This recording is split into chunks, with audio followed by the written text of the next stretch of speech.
Hello, this is Chloe Wilson, and I will be covering animal-assisted intervention terminology history.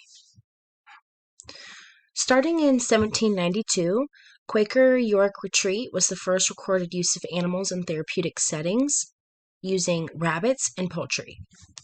1869, Florence Nightingale used animals in therapeutic settings. 1950s, child psychologist Levison discovered his nonverbal patient becoming verbal in the presence of his dog in the room. Moving forward, 1964, the term pet therapy was coined by Levison, and this was also an extension from 1950s. 1970s, Samuel Corson and Elizabeth Corson were some of the first researchers to empirically study canine-assisted interventions at Ohio State University. This influenced the term in use of companion animals and therapy animals. 1990, Americans with Disabilities Act, ADA, was passed in the United States and defined as a service dog. The animal was said to be a guide dog, signal dog, and trained to provide people with disabilities assistance. Moving to the 1990s and 2000s, people start training service dogs with wider range disabilities like assisting children and adults with autism, diabetes, veterans, and others who suffer PTSD, and people who suffer emotional and psychological disorders. The term animal-assisted therapy is used. 2001, the California Bureau of Private and Post-Secondary Education approved the institute, and it became Bergen University of Canine Studies. Terminology definitions used. Animal-assisted intervention is defined as recreational, educational, or rehabilitation therapeutic activities which, due to the presence and mediation of domestic animals, aim to act on pathological situations and on social or educational problems.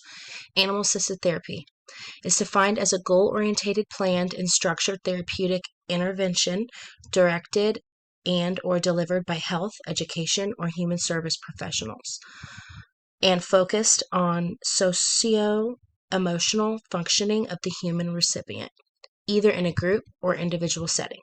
Therapy animal, an animal who is included into the work of a qualified health professional in the provision of a structured, goal-directed treatment.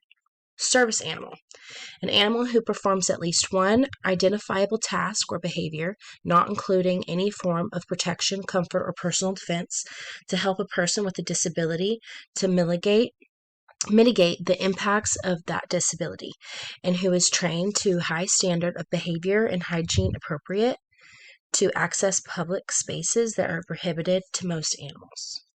So moving forward, we have our chart. So I chose service animal, emotional support animal, and therapy animal. As you can see, starting from the 1800s, we have 0, 0, 0, 0, 0. Then as we get to the 1900s, we start to move forward. It goes down a little bit, and then once we hit 1940, we have another increase. And then starting from 1945, we have an increase again, decrease in 1960, and by 1988, we see a high increase in service animal, decrease, and the peak is at 2011.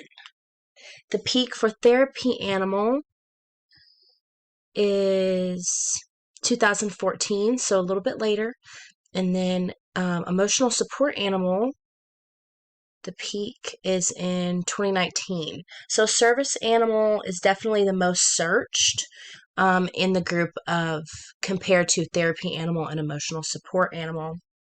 I'm assuming this is because the term service animal is used the most due to the American Disability Act starting with that term originally. But I'm sure therapy animal and emotional support animal will continue to be used more, but probably will stay behind service animal. Thank you so much.